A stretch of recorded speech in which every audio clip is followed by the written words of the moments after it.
We travelled with the railway touring company, flying to Miami, where we spent 2.5 hours getting through immigration, and then on to Lima. Peru is a big, rugged country. It is about 1,500 miles from the Amazonian area in the north to Lake Titicaca in the south. Our journeys were all in the southern area, firstly on the Central Railway of Peru.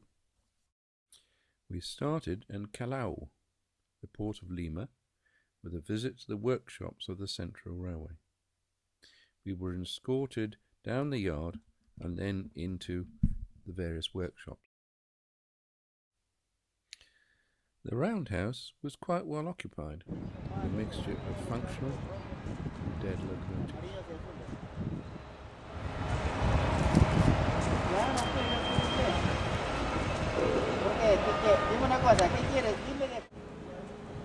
We were then invited into the locomotive maintenance workshops.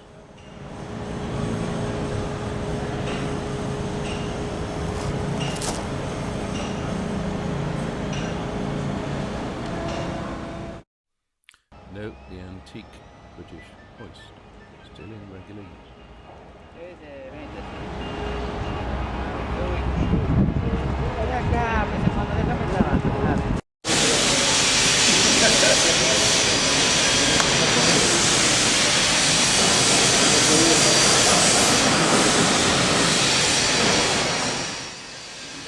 After wandering amongst these hefty diesels, we went into the wagon repair shop, at the end of which was a working forge. The orange hammer had been built in Berlin in 1892, and it was being used to create a metal pin from some melted railway.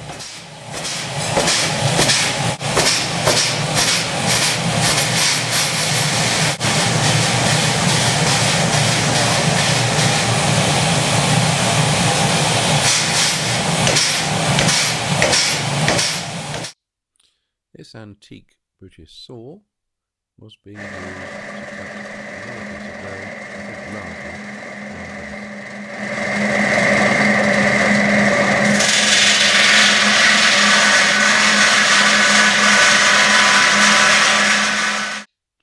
The two older gentlemen were both in their late 70s. After that, we went into Lima to watch the change in the guard. We were a bit late, unfortunately.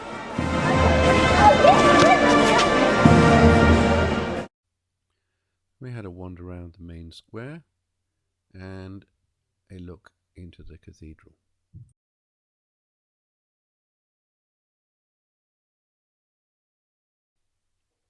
We started early next morning, as we were to travel 150 miles up into the Andes to the mining town of Oroya. To get there, the train had to climb from sea level to at least 16,000 feet over the western Andes before dropping into the central Andean valley. The railway was built between 1870 and 1893, mostly by an American contractor, Henry Mates, though it was delayed by the 1879 war in Chile. It is now mainly a freight operation, bringing minerals such as gold, silver, copper and zinc down from the mines in the high Andes, taking fuel and other consumables to the communities there. This was our special train, 2 coaches and an observation platform.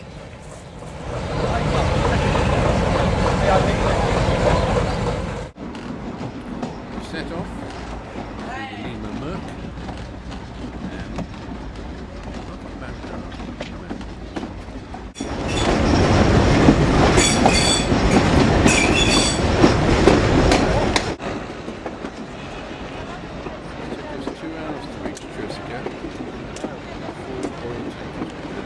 Consist. Watch the loco being turned. Shout out to restart. Our loco's turbo failed. The second engine appeared to help us on the way.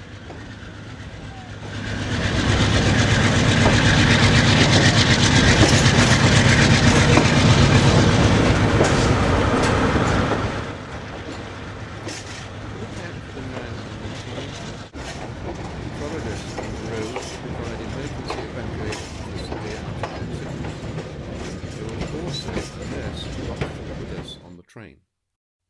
At St. Bartolome, we started the real climb with the first of the series of zigzags by which the railway gained altitude. The locos were turned and the consist reordered with us at the back.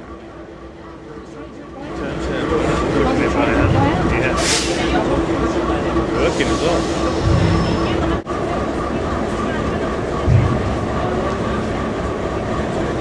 Found the push quite hard. Or even strictly speaking, I thought.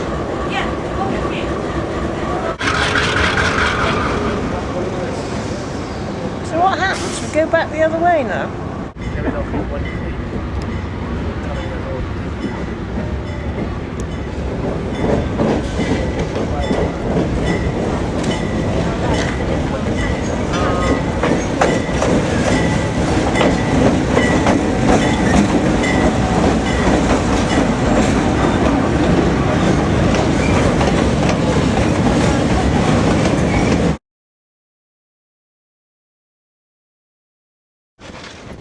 Last we were off, climbing.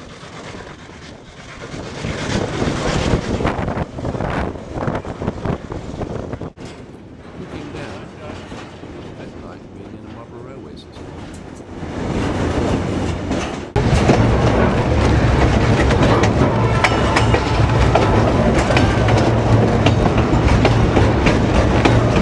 After the first tunnel, we came to the Oroya bridge, upon which we experienced our first run pass. It was rather too slow for optimal effect.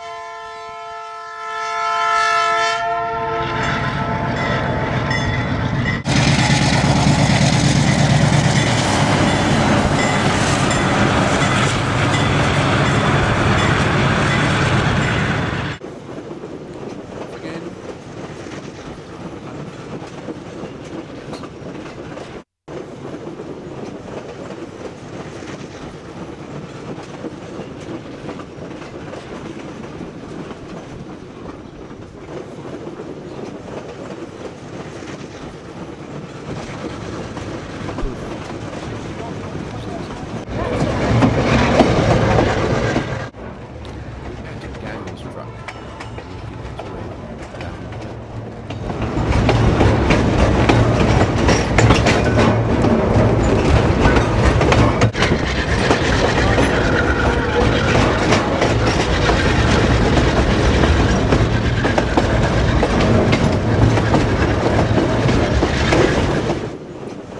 Now at 10,500 feet. Passing south.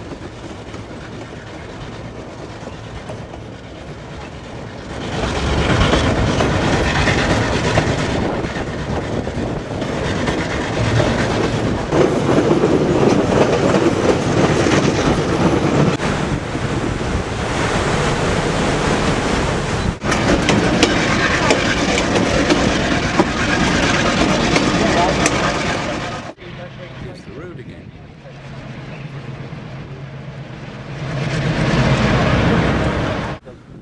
This little landlord dog was surprised to see us, because passenger trains are not common.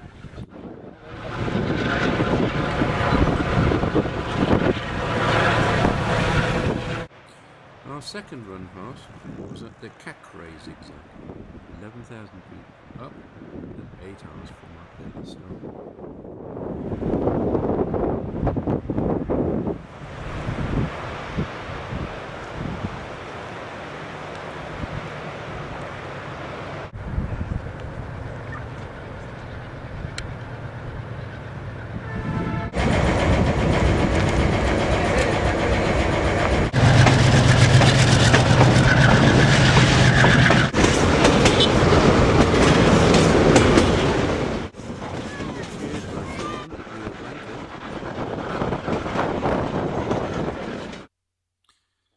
When we had to wait for a downward train at Callao, we fed street struggle.